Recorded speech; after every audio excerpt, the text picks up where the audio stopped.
Kylian Mbappé a raté un dîner important avec le Real Madrid. On va voir tout ça dans cette vidéo. Salut à tous les gars, c'est Aziel. Aujourd'hui, on se retrouve pour une nouvelle vidéo actu sur le Real Madrid.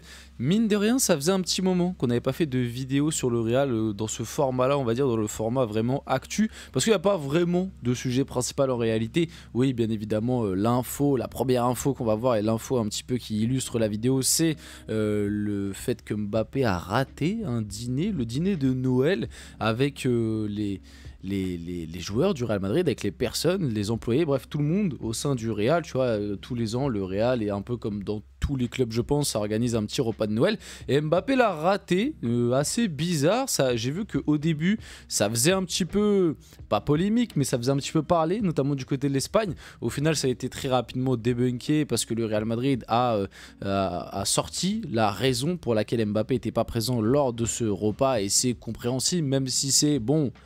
Tu peux un petit peu en discuter aussi, parce qu'on va le voir, on va en parler. C'est vrai que bon, avoir le degré de l'excuse en question, mais c'est quand même pas une excuse très non plus de ouf, quoi. Je pense que tu pouvais faire un petit effort. Mais bref, on va aussi voir d'autres actus autour du Real. On va pas parler que de ça, bien évidemment. Donc avant que la vidéo commence, n'hésitez pas à la liker, à commenter, à partager, à vous abonner. Ça fait toujours plaisir, ça aide pour le développement de la chaîne. Et nous, on va pouvoir y aller dès maintenant. Et du coup, parler du Real, de son actu et tout ça. Et d'ailleurs, merci, vite fait, petit mot aussi.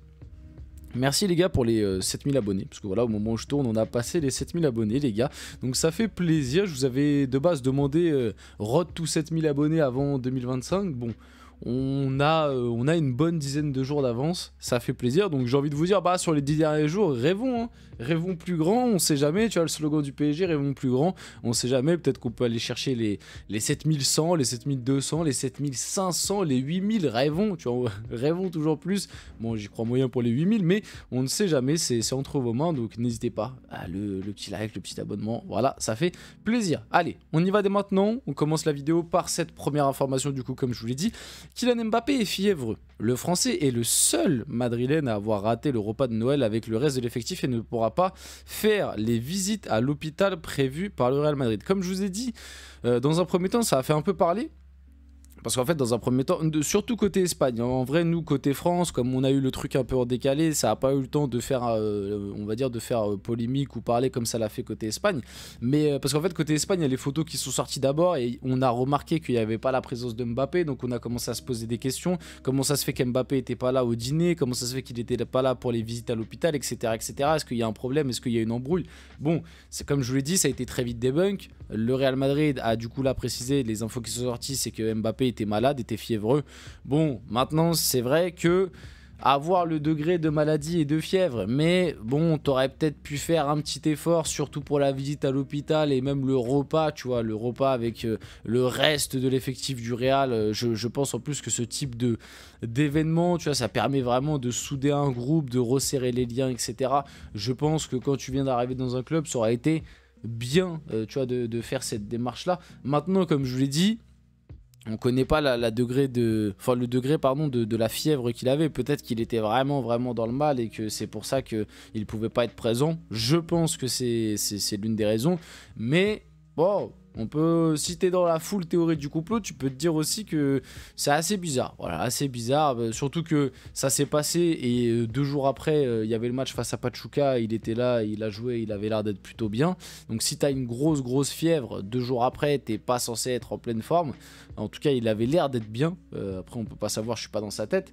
Donc voilà par rapport à ça. Donc comme je vous l'ai dit, c'est pas non plus un truc de dingue, mais ça a fait un petit peu parler côté Espagne avant que tout soit débunk et voilà, tu peux te dire que c'est un petit peu bizarre toute cette histoire.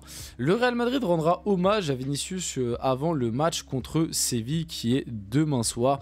Hommage bien évidemment par rapport à sa saison réalisée et à son trophée The Best. Et j'ai envie de dire que c'est totalement logique et c'est totalement mérité pour la saison qu'a produit Vinicius Junior. Très grosse saison qui, je le dis, je le répète, pour moi méritait le Ballon d'Or, même si je suis pas totalement en accord avec les arguments avancés par les Madrilènes, faute de preuves. Je suis d'accord avec vous et avec eux du coup pour dire que Vinicius méritait amplement le Ballon d'Or cette année, que pour moi il n'y avait pas de... Pour moi le seul débat à la limite c'était avec Bellingham, tu vois. Donc bon, dans les deux cas ça aurait été un Ballon d'Or qui serait revenu à Madrid pour moi. Et je le donnais plus à Vini qu'à Bellingham personnellement.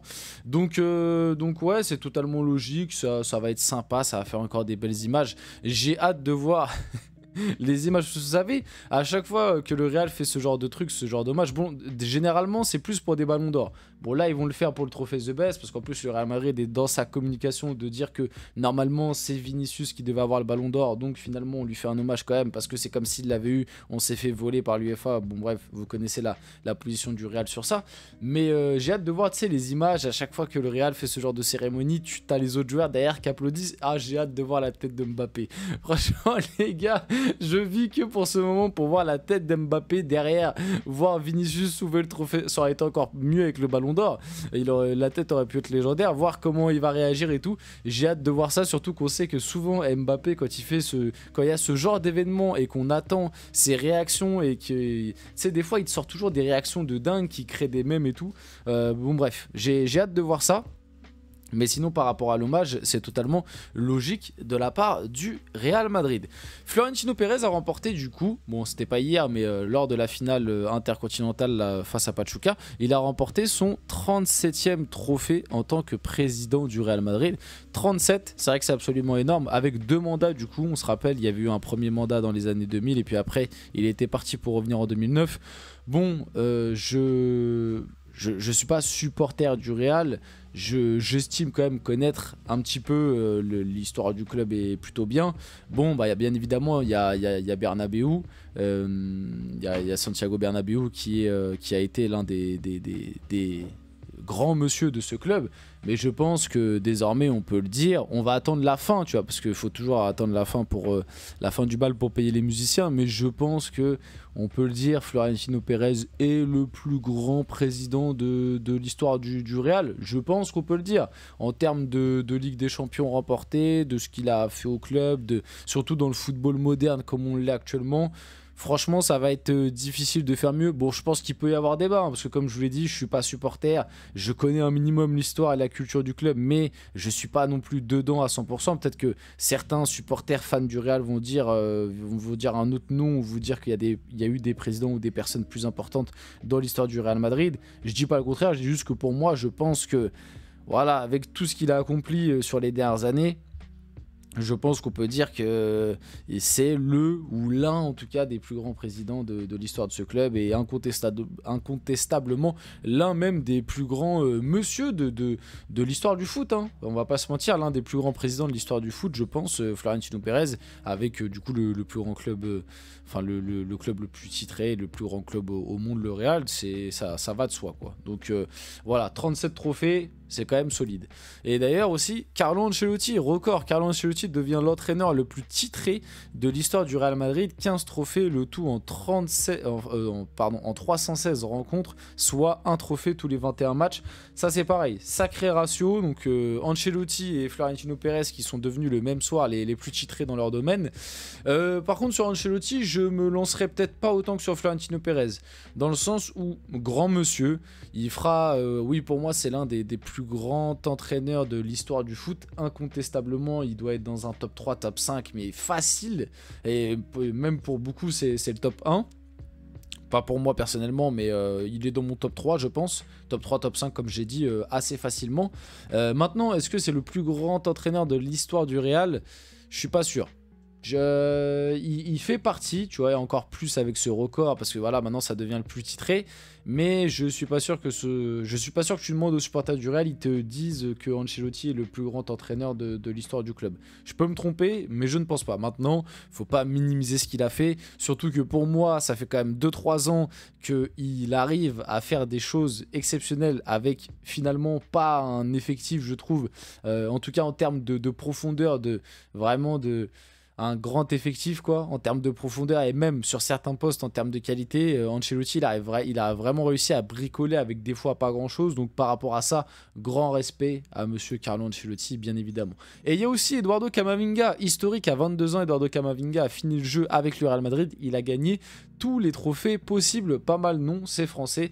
Bah pareil, hein, Camavinga, du coup sacré palmarès, il lui manque quand même les trophées en sélection, il a pas d'Euro, pas de Coupe du Monde. Bon, il a le temps pour aller potentiellement chercher ce style de trophée. Il a encore facile 10 ans devant lui. Le seul petit bémol, bon, maintenant ça reste des titres remportés où il a été un acteur à chaque fois, mais le seul petit bémol que j'ai par rapport à ce palmarès de Camavinga, c'est que la plupart des trophées qu'il a remportés, il les a quand même remportés plus dans un rôle de rotation. Tu vois, les 2 Ligues des Champions qu'il a avec le Real, bah il n'est pas titulaire. Il n'est pas forcément titulaire et c'est plus un remplaçant. Pareil du coup pour la Liga, les années précédentes, Camavinga n'était pas un titulaire en puissance, c'était plus un remplaçant. Et ainsi de suite. Vous avez compris un petit peu le cheminement. Mais bon, ça force quand même le respect si on doit être honnête. On finit la vidéo là-dessus. J'espère que cette vidéo vous a plu. Si c'est le cas, n'hésitez pas à la liker, commenter, partager, vous abonner. Les gars, c'était Azial. On se retrouve très rapidement pour une prochaine vidéo.